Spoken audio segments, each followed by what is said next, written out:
Hey, it's Camila Stevenson, and around here we talk wealth. You have to hear this.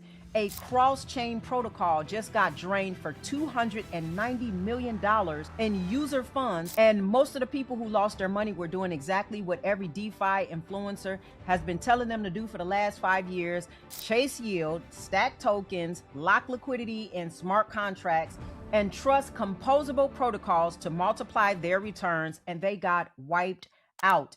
Now, the XRP ledger by design was completely insulated from the exploit.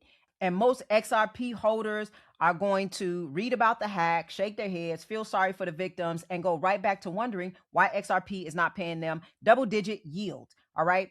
That is the wrong reframe. And I'm not saying that we're not going to want yield on XRP, but I want to say this because the reason XRP is not a yield farm is the same reason why XRP holders did not lose $290 million.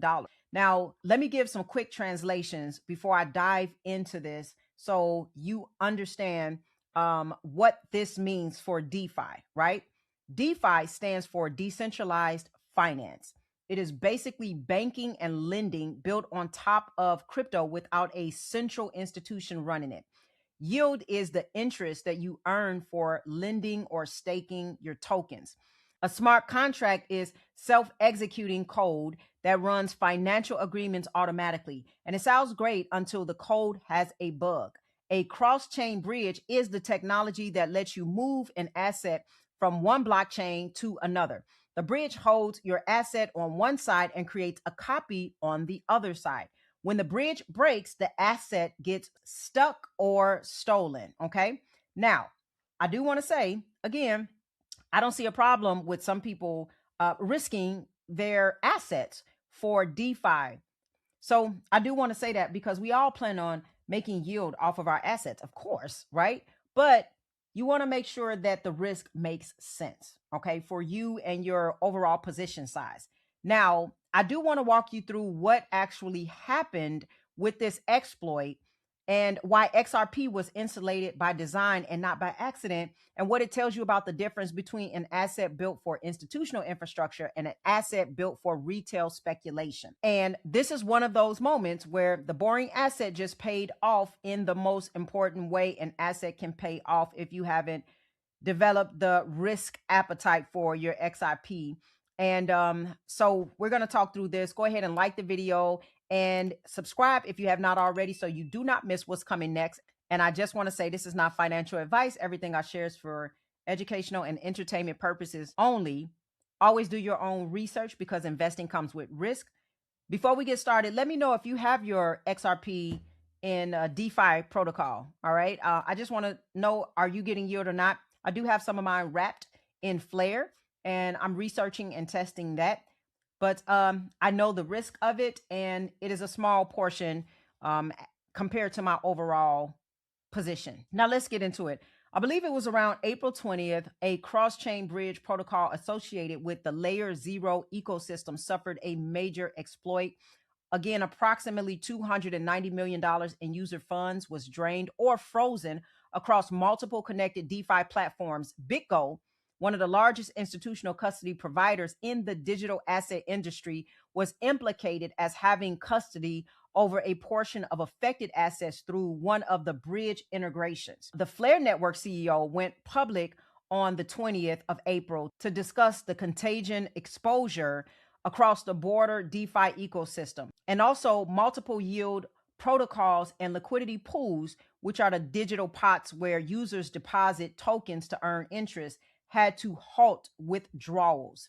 So $290 million of real money, and people who thought that they were earning a safe yield on assets they believed that they earned. Now, the XRP ledger, by contrast, had zero exposure to this exploit. And this has nothing to do with XRP being lucky or the timing happened to spare XRPL. It's because the architecture of the XRP ledger does not include the composability features that the exploit targeted. So there's no equivalent attack surface on XRPL because the protocol was deliberately built without the kind of programmable cross-chain bridging that produced that vulnerability. Now, the first thing that you have to understand is that DeFi composability is not a feature, it's a trade-off. Composability just means stacking one financial product on top of another. So you take an asset on one chain, you wrap it, you deposit it into a protocol, you get a derivative token and deposit that derivative into a yield strategy. You leverage the position through a lending pill and you layer it again into another farm. So that entire stack is built on the assumption that every protocol works perfectly and every smart contract is bug free and every bridge maintains its custody and no single failure can cascade across the system. When that assumption holds, the yields are extraordinary. Okay, they're good. But when the assumption breaks, the cascade has a total effect. So the $290 million loss is not a freak event. It is a predictable outcome of staking too many composability layers on top of each other, where any single weak point drains the entire structure. And you need to know that. The reason DeFi protocols offer such high yields in the first place is because they're paying a risk premium for exactly this kind of catastrophic failure. The yield is not free. The yield is compensation for the contingent risk that the entire stack collapses. Now, contrast that with how the XRP ledger is designed. XRPL has native settlement primitives, native token issuance, a built-in decentralized exchange, and explicitly does not run general purpose smart contracts in a way that explodes other chains to compensational cascade. Instead, XRPL was engineered for a specific use case: regulated settlement and tokenization at institutional scale. The protocol is more constrained. The protocol is, in DeFi terms, less exciting. And the protocol is, by exactly the same design choice, dramatically less vulnerable to the kind of multi-protocol contagion that just happened. And let me share something that's very similar to this. Back in the 1970s, during the stagflation era, you had two completely different categories of financial assets behaving in completely different ways.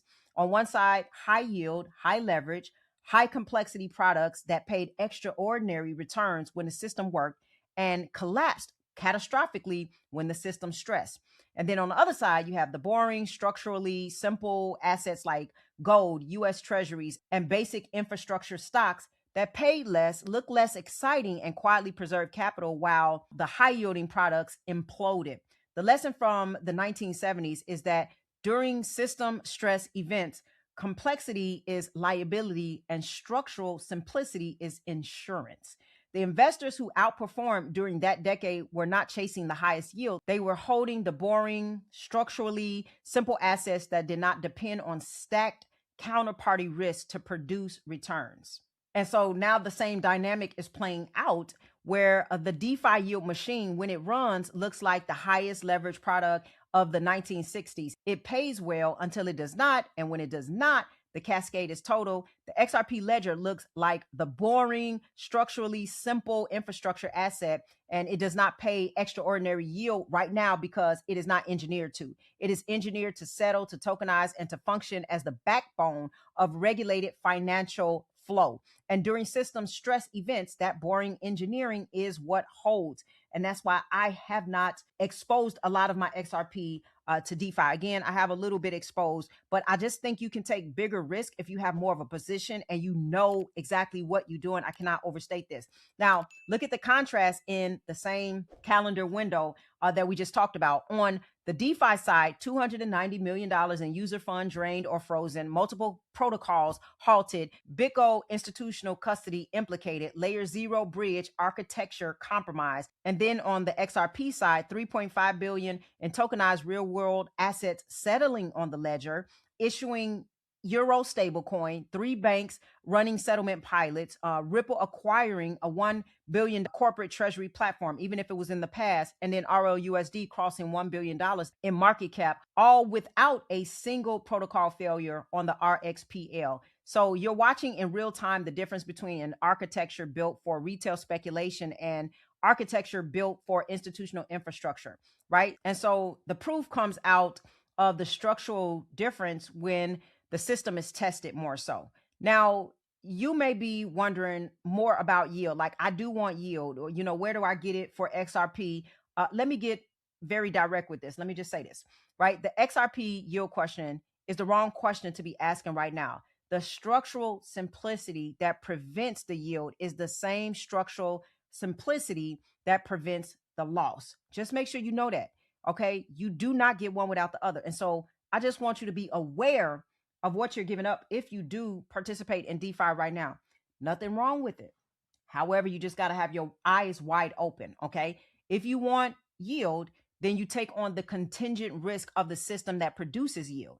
If you want structural reliability, then you accept that at this moment, the asset is not engineered to extract yield from layered counterparty risk, right? We are not at a structural phase for XRP to produce yield, in my estimation, right? I mean, it can do it, but we're not at a structural phase where it feels safe, right? So just be cautious of how much you want to lend into these pools and participate in DeFi protocol, because you do have a lot of risk involved in that, and you are lending away your assets. And there's no free lunch. There's no version of I get the high yield and I keep the structural safety, right? The market just does not work that way. So you are trading one for the other. The institutional capital flowing onto the XRPL right now is choosing the boring, structurally simple ledger and not chasing the high yield DeFi protocols. The retail mental model starts with yield and backfills risk. The institutional mental model starts with risk and backfills yield.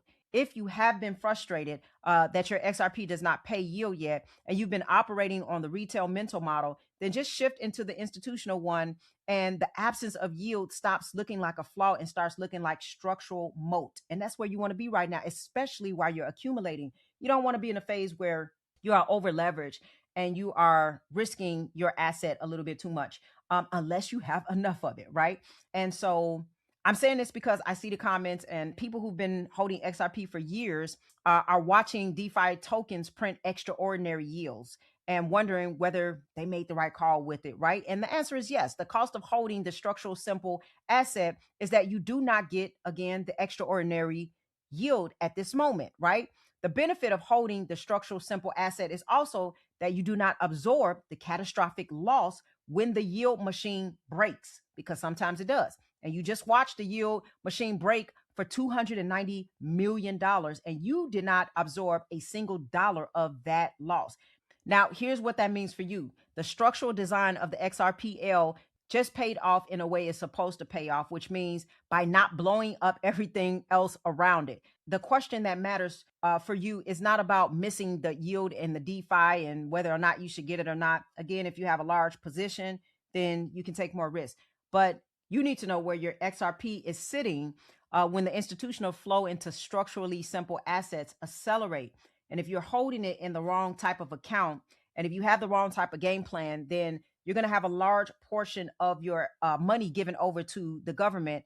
And you need to understand that too. People don't like the boring system way of doing things. They don't like thinking about taxes ahead of time. Why? Because it doesn't feel sexy to them. They're chasing all the hype. And so some people just don't want to get that plan together. But I'm telling you, it is a protective mechanism. And after all the years of you holding your XRP and all the conviction that you had, you do not want to misread your ability to lose a lot of money on taxes. This is something you have to think about. The prices are at a point where it is absolutely incredible.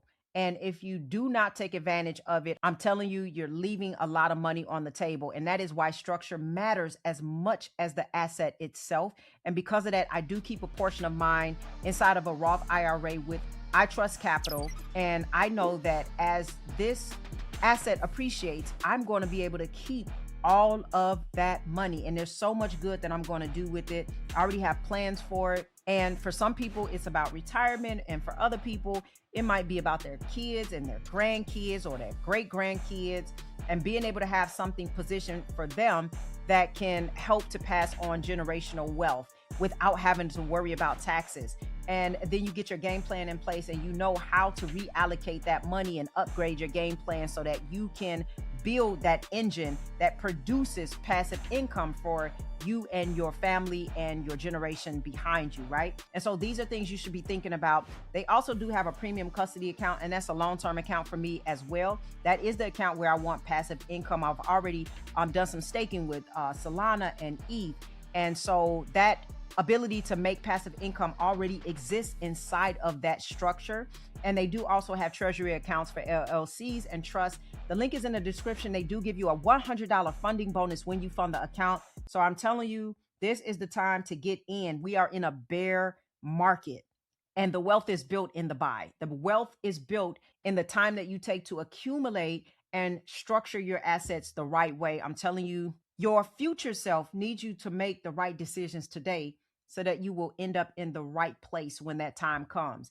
Now, if you do want more guidance on a personalized plan around your situation, your structure, your timeline, and you don't have clarity and you don't know where to allocate things and where to put things and how to establish your plan for taxes, and maybe you need some information about your LLC, and maybe you need information about your estate planning, all of those things are done on my one-on-one calls, and I can tell you how tremendous those calls have been.